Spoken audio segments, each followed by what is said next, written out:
Welcome on Texas football. Time for the Saturday morning conversation. Thought we'd do a roundtable today. Guys, with everything that's been going on since the Michigan game and the portal work, I got to say this. I don't think like we got a real chance to digest what happened following Michigan, that game, and how it placed the team and what we would say and grade the team overall from a yearly perspective. So I kind of want to go back and ask y'all, each of you, to grade by position Texas in 2025. Yes, I want the bowl game to count in that. I want to say that. But I also want the context of the entire season. CJ, I'm going to start with you. I thought Arch Manning had a really poor start to the year and a really strong finish. If you're going from beginning to end, it starts out like he's in fourth grade and he ends up like he's a junior in college. I don't know a better metaphor than that. What were your thoughts on Arch Manning? And then we're going to go around the horn here a little bit. Yeah, I mean, you hit the nail on the head, right? It's a tale of two halves, and it literally was. Once you get to Game 7 in the season, things really started to click. Holistically, it's probably a B, right? I think it was poor in the beginning, but there were some really, really impressive moments and numbers towards the back end of the season that even it out for me. And again, even when it was poor, right, he was finding the end zone with his legs. He was finding ways to succeed in the red area to get Texas on the board. And look, at any point, you know, in that UTEP game, when you throw 10 straight passes in the dirt, to say that the season was going to be a B for Arch Manning, who would have thought, right? But the final 5 SEC games of the season, right, here's the numbers: 16 total touchdowns, 2 interceptions, averaging 297 yards passing per game, 63% completion, 8.2 yards per attempt. That's really darn good. We watched the Michigan game as well. He was the best player on the field. And per PFF, how about this? Over the last 7 games, that includes Kentucky, total snooze fest, I know, only 3 turnover-worthy plays. He had 17 on the year. Only 3 came in the final 7 games. Something clicked for him. He said it's the concussion in Starkville. I don't know if it's that, but ultimately he found something that worked on the field for him. The game slowed down, and he turned into what we thought he would be just a little bit later than maybe expected. Rod B? Yeah. I love everything CJ said. I'll just back it up. I got him at a B+. I'll give him a lot of extra credit because of his decision-making under duress. And people don't give a lot of talk about it, but Texas turnover margin, guys, top 5 in the country. I mean, he only had 7 picks. He mitigated risk really well. And among the most pressured quarterbacks in college football, which he was, he actually had the lowest pressure to sack rate among the 10 most pressured quarterbacks in college football, which he ended up being that category, unfortunately. And the 22 sacks, I thought, and you said it, CJ, toward the last 5 games of the season, only 5 sacks. And very few turnovers also in that mix. So I think that's what I give him the B+ for. A B+ for CJ and Rod. Jerry, what do you think? B+ as well. I'm going with Rod, and here's why. Because after the UTEP game, I was concerned about him mentally, and he showed great resiliency and mental toughness. And I think that is maybe the most important thing he showed this season outside, even with what he did as a passer, what he did as an athlete, what he's a runner. And I agree with Rod. His ability, his pocket presence, his ability to play under duress also ups his grade, and that's not shown in stats. But he was high level playing in the pocket. But again, I think the mental toughness, the resiliency of what happened to him early in the season, I'd give him the extra check mark for that and give him a B+, because a lot of guys would have gone the other direction. No doubt. Marcus, your feelings? Yeah, absolutely. I would concur, with both Rod and Jerry, and even what CJ was saying as well. I guess I'd land on a B+, and for me, that would be, if you're including the bowl game and the way he finished. I think that was, a excellent exclamation point to end the season and springboard him into the 2026 season. To Rod's point, spent a lot of time under duress, and when you look at it, he didn't miss a game. And from what we heard, outside of, I guess, maybe some of that time in the protocol, didn't miss a practice. And so I think that's something that when your teammates see that, they realize how important it is to you. It's that much more important to them. And look, I mean, he had all the expectations heaped upon him well beyond what should have been, but we know what comes with that. And so did he. And he never made an excuse for it. If anything, he was, overly self-deprecating and just, hey, I got to get better. I got to get better. with that kind of response in some of the press conferences in games that didn't go as well. But I can't say enough about how the young man, performed down the stretch. And I would say outside of, Fernando Mendoza and Trinidad Chambliss at the end of the year, there wasn't a hotter quarterback in the country. So that's where he gets a B+ for me. See, that's what I'm with Marcus on this, guys. Third quarter of Mississippi State on. Okay. Was there a better quarterback in college football than Arch Manning? You could argue a couple of guys, Mendoza, clearly, Trinidad Chambliss, but the Bump Phillips used to say, you're going to call roll that the list ain't very long, right? And I think that Arch really elevated. I'll go with B+ with you guys. CJ could be the downer there. But the reason I say that is a lot of what y'all are talking about is how he finished was so – we watched him kind of blossom, right? I mean, he was the ugly swan in the beginning of the year, right? Or the ugly duckling that turns into the beautiful swan. Hope he carries that over into 2026. I think that's going to be the real tale because this is setting up to be pretty special. Jerry, I want to start with you at running back. Interesting year. Sark, first time in his head coaching career, did not have a 1,000-yard rusher. Trey Wisener, 597 yards. Christian Clark came in the Michigan game, had a 100-yard performance. CJ Baxter, clearly not 100% all year. They're all gone. Running back grade from 2025. I go C+. Okay. And the only running backs only had 2 100-yard games this season. There were 3 total. One was Arch in a bowl game. Wisener had one and Christian Clark had one. In Texas, 2 100-yard rushing games by running backs were the last 2 games of the year, A&M and Michigan.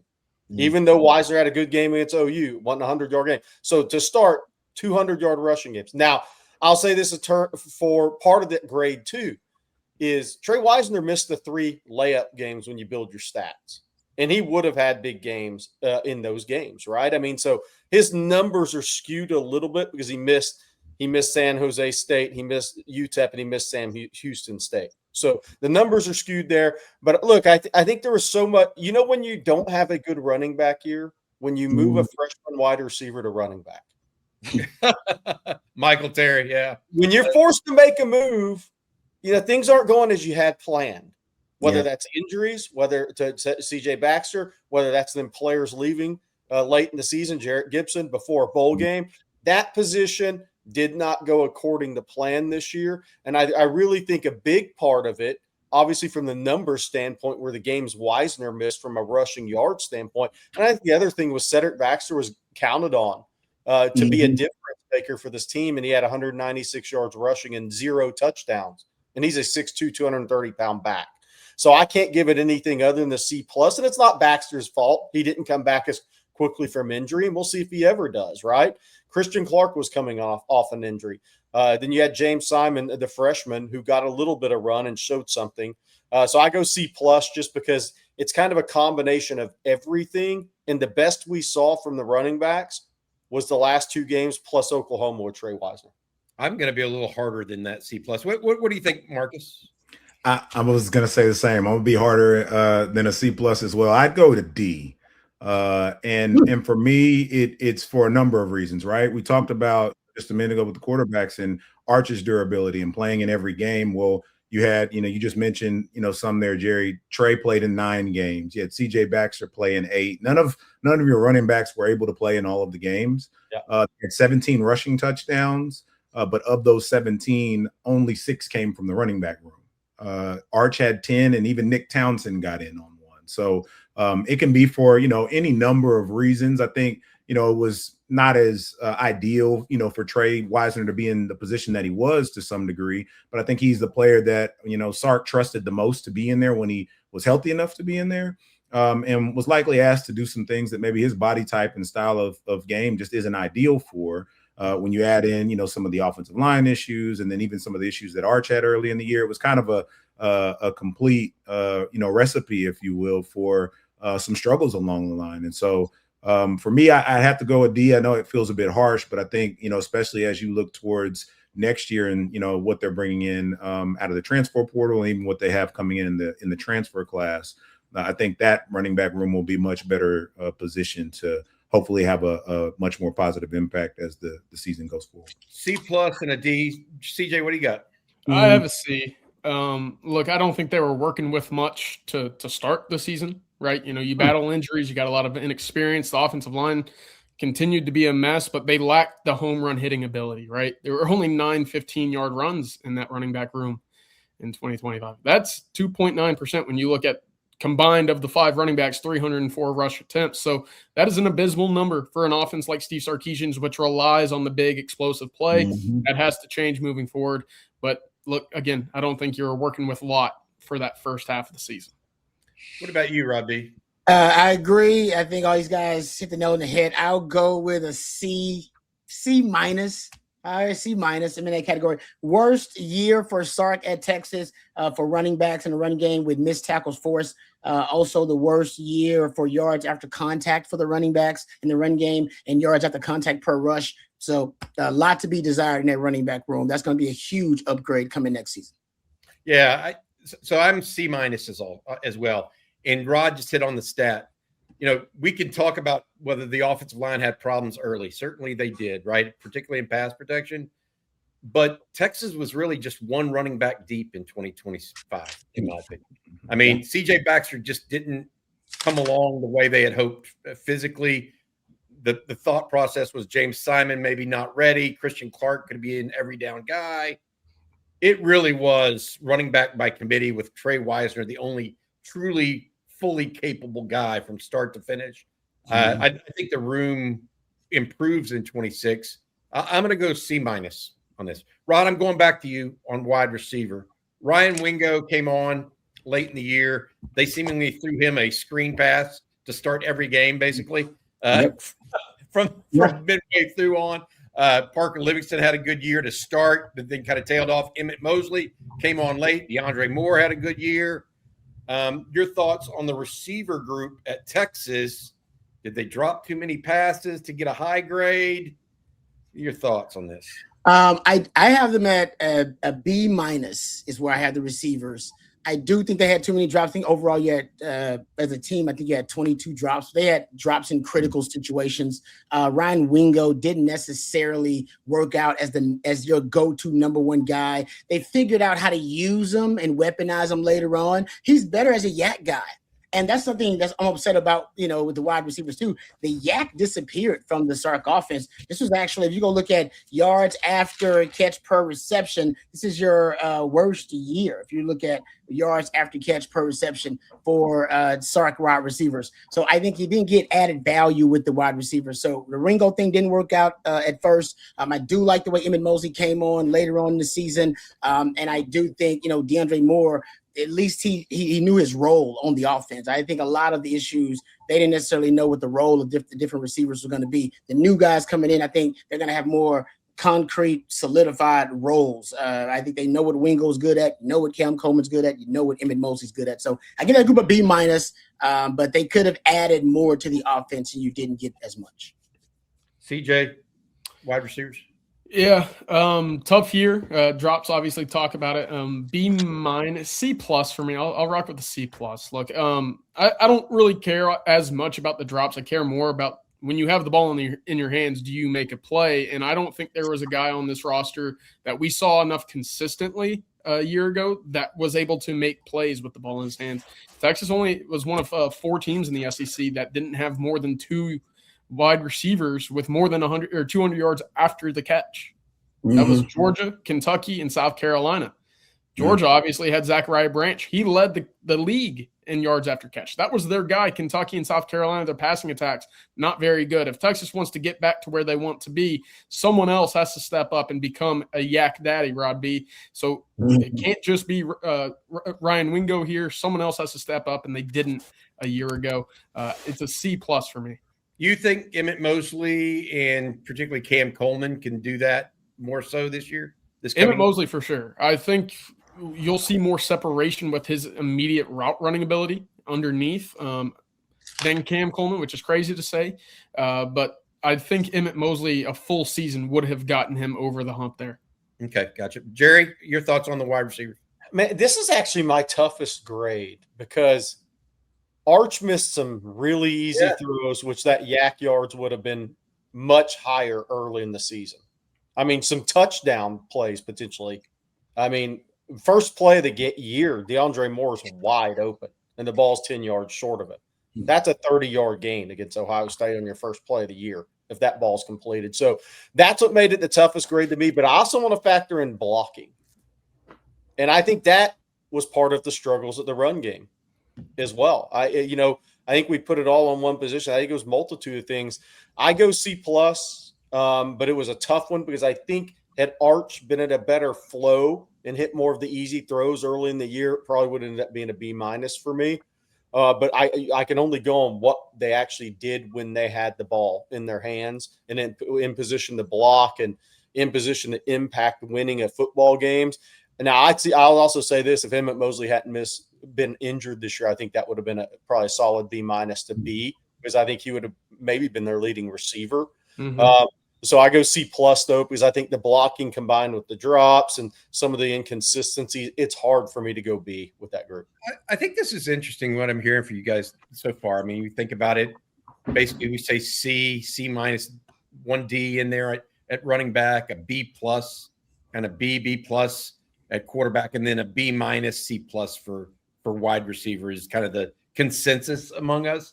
Mm-hmm. I find that interesting because that means the quarterback was the best player throughout the season. Maybe he carried them the second half of the season, but he was not very good early. How does that relate to my conversation about wide receivers? Well, I think wide receivers actually stepped up the second half of the season by finding a role for Ryan Wingo. Yep. In that screen game. I'm going to go B here. It's a little higher than you guys, I think. Overall, or at least overall it is from a consensus. I feel like they really came on when Emmett Mosley makes that catch against Mississippi State. Mm-hmm. Parker Livingston had a couple of really great catches. I mean, I feel pretty good about the wide receiver group as a whole last year. So I'm a little bit different. All right, tight end. Jack Endries came in last year, transfer from Cal. High possibilities was thought to be really, really good, talented, etc. Okay. Did not necessarily have the year that he wanted, although pretty good year overall. Right. Again, how do you grade the tight ends when Arch had a hard time at the beginning of the year and wasn't necessarily on key? Marcus, I'm going to start with you here. Jordan Washington, Nick Townsend, his appearance, Spencer Shannon as a blocker. How would you grade the tight ends? Yeah, I think it's tough, right? Like I think you led me right into where I was going to go with the conversation, in that I don't think this group of tight ends were able to be used the way in which Sark would have ideally wanted to use them, whether that's because of their own ability or because of all the other stuff, right? Like Arch was struggling early. Your offensive line is struggling some, so I think Endries was probably doing a lot more blocking than they ever intended him to, or certainly at least some chipping before he, got out on routes.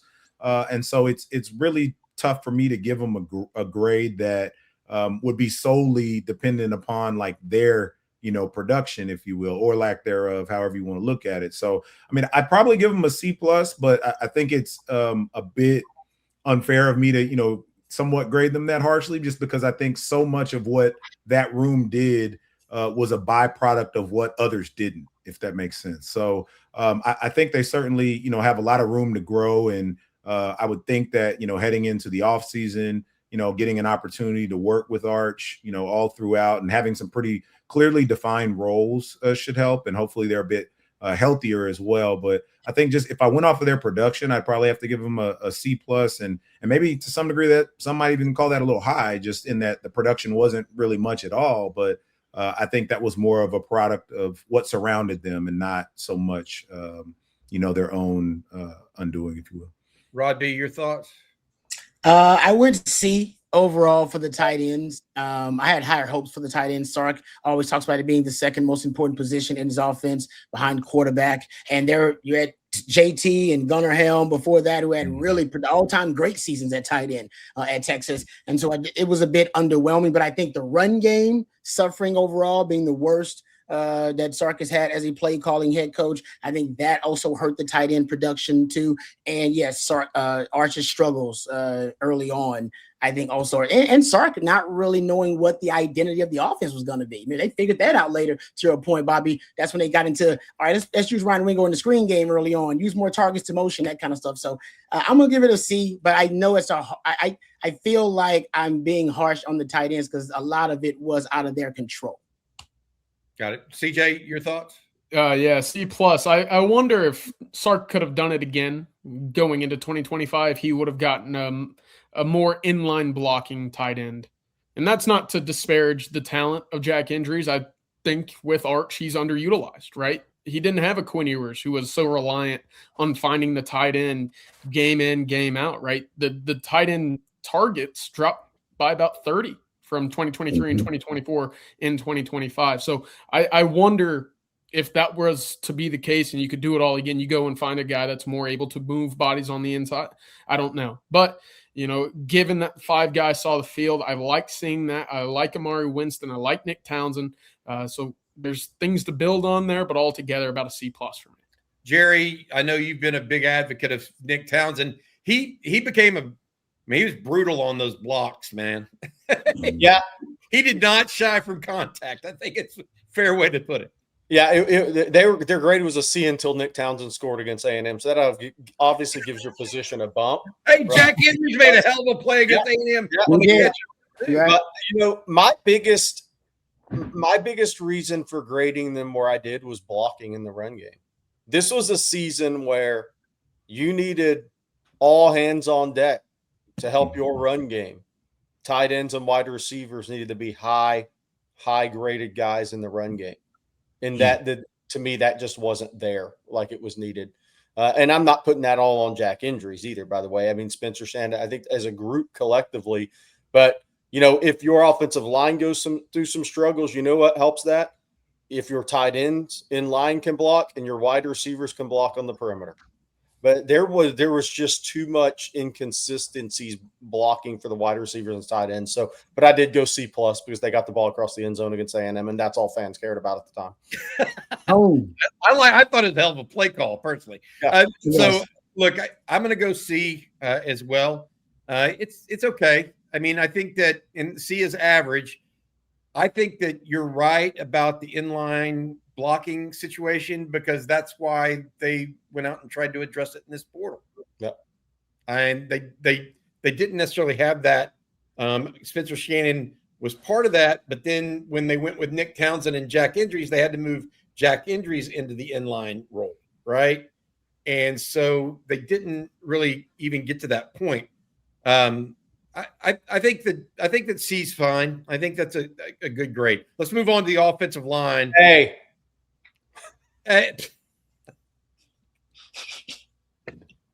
Sorry. Sorry, I had to. Leave it in, Matthew. All right, let's move on to the offensive line. Rod, your thoughts on the Texas OL this year? Up and down for sure at the very best. Yeah. Obviously in pass protection, they were one of the worst units in the country. PFF has Arch with 136 dropbacks. He was under pressure, 165 pressures, I believe, something like that. Both of those are top 10 numbers, unfortunately. Run blocking ended up being the worst run game overall, and that's not totally all on the O-line, but that's a big part of it. Worst run game for Sark since he's been play calling head coach, and you're I think 90th in the country overall in your run game. They did make some adjustments, and they did shine at times, especially versus rivals, it would seem. A&M game being one of them, Oklahoma game. I went D- because I didn't want to give them an F because there were times where I thought, this O-line, Ohio State's another one. I was like, man, this O-line actually, found a way to move bodies and actually get you reset the line of scrimmage somewhat in the run game. They just didn't do it consistently. And obviously pass protection was an issue all season long. Arch just learned how to handle it better. I don't really know if they really got that much better in pass pro. His Arch just got better in his pocket presence and his sack avoidance. But D- for me. They're lucky I didn't give them an F. What do you think, Jerry Hamilton? I said I had the same D-. And look, I think there are a lot of factors with that, though. I think, look, how does some of this change if Arch makes easy throws early in the season? Because Tex drops at wide receiver. They put their offensive line in some tough spots too. And I think it all has to factor together when you look at this stuff. So I know a lot of people just want to put the season on the offensive line, but I just kind of look back and say, man, if I look at a football team in a football game, if your quarterback misses easy throws, it would be first downs, and then that puts you in 3rd and long. If your wide receiver has drops, which should move the chains, that puts you in a worse position, again, 3rd and longs. How many times early in the season were they put in those positions? So it all factors in, but at the end of the day, the record is what it says it is, and so that's a D- for me. And I think, look, I think the big thing for me, though, I also want to say this. I think we did see some guys get better too. Like when you throw a blanket grade out, something can be lost in that. Brandon Baker played really good football. He was not a D- player. Obviously, not at the end of the year for sure. No, not yeah. And Trevor Gooseby was first team All SEC. So he's part of a team that just got a D- grade, and he clearly wasn't a D- player. So I do want to point that out. I think that's the one thing when you grade a big group like that as a whole, we do sometimes have to pick out a couple of those individuals and say that's the grade next to their unit, but that's not the grade for them. What about you, CJ? It's a D for me, but I think it was an F from the staff handling it. You go look at the PFF efficiency blocking and pass protection, right? Texas had 84.8. That was at the end of the season. That was the 15th worst in the entire SEC. The bottom 5 is Kentucky, 5-7, Mississippi State, 5-7, Auburn, 5-7. South Carolina was the only one worse than you. They were 4-8. Lenore Sellers was under pressure the entire season. Texas was 9-3. They were on the cusp of making the college football playoff. If you were just a little bit better, had you just figured out what the remedy or what that starting 5 should have been earlier, you're probably in the college football playoff. You probably are. What do you think, Marcus? Yeah, I agree with CJ there, man. Like it was, they were so close to having the season that they wanted. And earlier I gave the running backs a D. So for me, it's a D- on the offensive line as well, because while you can't attribute everything in a running back room to your offensive line, a whole lot of it can be. And I think it's tough because when you look back on kind of what could have been, right? Maybe if Andre Kojo doesn't go down, that gives you someone that has the ability to at least push for some reps or be a swing player. You even had Nick Brooks, where I think honestly they were maybe thinking he could be a bigger part of the plan, but he made some choices off the field that kind of didn't give him the ability to get some of the reps he needed earlier in the season. So by the time he's actually up and going, that was really kind of what his preseason should have been, or some of those earlier games. And so when we talked a bit earlier as well about at the end of the day we were giving out all these grades, but it seemed like Arch was the one always kind of coming out on top. I think he masked a lot of what could have been even worse for this offensive line. So they did end up kind of putting together a lineup that was at least formidable. But to CJ's point, that wasn't entirely, by design, and you would have wanted to have found that much quicker. And so I think that is really, for me, the only reason they didn't get an F, because they finished off the season considerably better than they began it. But for the early portion to, early to middle, almost 3/4 of the season, they did not play good, football as a offensive line unit. For any number of reasons, but just wasn't enough cohesion there to get it done in the way you needed to get done. And yet, you still finished the year 10-3. So it was D- for me, and certainly something that, they are going to have to find some ways to rectify and improve upon if they're wanting to achieve all their goals. So I'm going to be a little bit different from you guys, not necessarily in the overall grade, but if you slice this into 2 seasons, or 2 halves of the season. First half, kind of like you did with Arch Manning, you would have given Arch Manning a C- or a D+, D, the first 6 games of the year, other than the OU game, by the way. Mm-hmm. That's probably where you would have been. The Texas offensive line would have been a D during that that front half, if not an F. In all fairness, that's fine. The back half of the season, though, I don't think you can say that. After Kentucky, they actually played reasonably well, in my opinion. PFF or whoever we quote sometimes, they found a way that whether it was Sark's play calling or Arch's ability to maneuver the pocket, it finally felt like they got some consistency. I'm going to go D overall. I understand why some of you guys went hard on that, and I agree with it. At the same time, I felt like there were some redeeming qualities, particularly late. You mentioned ending the season with 200-yard rushers. Well, those are two of the better teams that you played all year too. Two of your finished rank wins. So I felt like, to CJ's point, had they made these decisions earlier, figured things out earlier, maybe that's where the disconnect happened. Maybe for whatever reason, NATO Umeozulu didn't work out like they had hoped, and they went with Connor Stroh, and that started this kind of carousel that caused all kinds of problems. Rod, you had something? Yeah, one last thing. I'd be remiss if we did not mention the most penalized group. Yep, that's where I was going. On the team. And though that improved, I'm sure, throughout the season, it was a huge issue all season long. I mean, you probably, the way it looks, top 5, easily top 10 most penalized offensive line in the country. I mean, Miami was 4th most they had 37 penalties on O-line, and they were the 4th most in the FBS. You had 36. So rank it how you want to. Yeah. That's too many. Yeah, got it. All right. What about the offense as a whole? Let's finish that up. Finished 10-3. Really played really good games against Vanderbilt when you needed it. Kind of stepped up against OU when you needed it. Your quarterback answered the call or answered the bell. A&M scored 27 points on the Aggies. 40 plus against Michigan. Tale of two halves with the offense overall, other than that Georgia game. After Kentucky, I thought Texas played fairly well on offense. What are y'all's thoughts? Jerry, I'll start with you. Offense as a whole, I'm between C+ and B- because in the biggest games it was tough. It was tough. I mean, they didn't have A&M was a big game, and they moved the ball pretty well. They didn't have 400 yards. I mean, Michigan was the game. I mean, they didn't score over 30.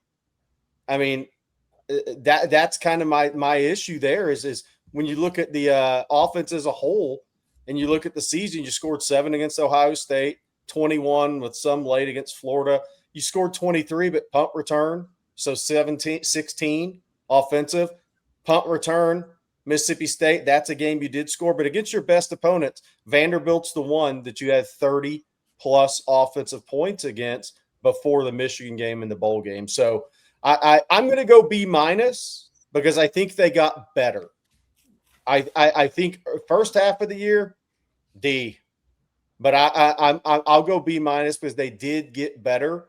But if you'd have put this offense in a college football playoff and you had to go score 30 plus 2 or 3 games in a row to win a title, I don't think they could have done it. Marcus, your thoughts? I ended up, I think, landing at about a C+. And, I think for all the things we've talked about, it still felt like the team went as Arch went.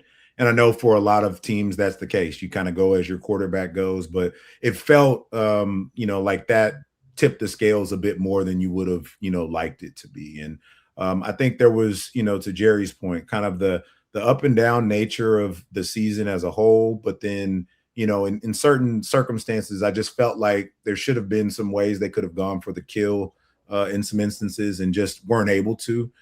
You had a defense that did a really good job of putting you in good position a number of times, and at times they just couldn't do much with it. And so I think for me, that's why I landed a C+, even as the way they finished, right? Like they finished, certainly much better than they started, but I think there was a lot left to be desired there and a lot that was within the offense's control.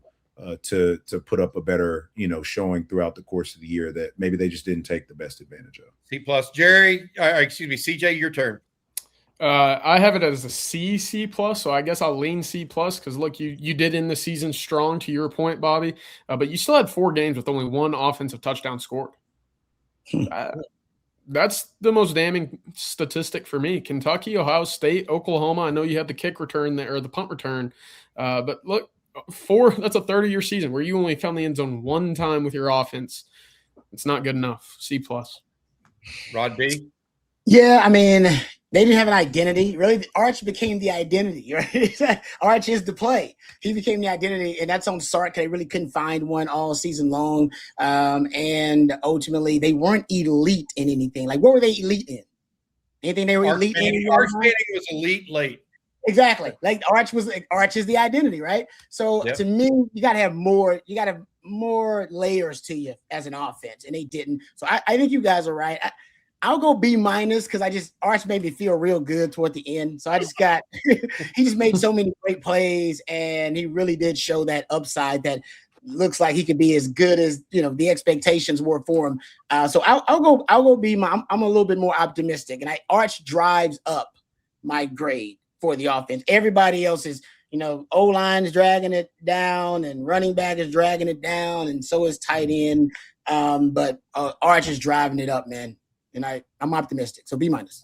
I agree with that. I'll go with B- as well. And the reason I go in that direction is something similar to Rod. It's a little bit different. I mean, it takes both sides of the ball to win football games. Mm-hmm. It's really hard to win 10 football games with a C+ offense. I'm just going to so they maybe scored when they needed to a little bit, move the ball. I'm going to go B- overall. All right, now last question. Will 2026's offense be better or worse at each of these positions? Any position they're better or worse at? CJ, what would you go real quick? Go all through the positions. Quarterback, better at quarterback, better at running back. I think they'll be better at wide receiver. Tight end, I think might be a bit of a push. I think it's an unknown, and it better be better at offensive line, but I don't know. I don't know just yet if it will be. Rod B. Better at wide receiver, better at running back, no doubt. Tight end, I think CJ's right. That could be a push depending on the maturity of Nick Townsend. Quarterback, you're better. O-line, I'm going to say you're better in pass pro, but I still don't know if you got road graders. I think you're better in pass pro, but I don't know if you're going to have road. Your running game will be better because you have more explosive weapons in the run game. Your run game will be better, but I don't know if you have road graders. And when you go up against them big dogs, you don't have Georgia on the schedule here, but the big dogs who can kind of stifle your running game, it'll be interesting to see if they can bully ball.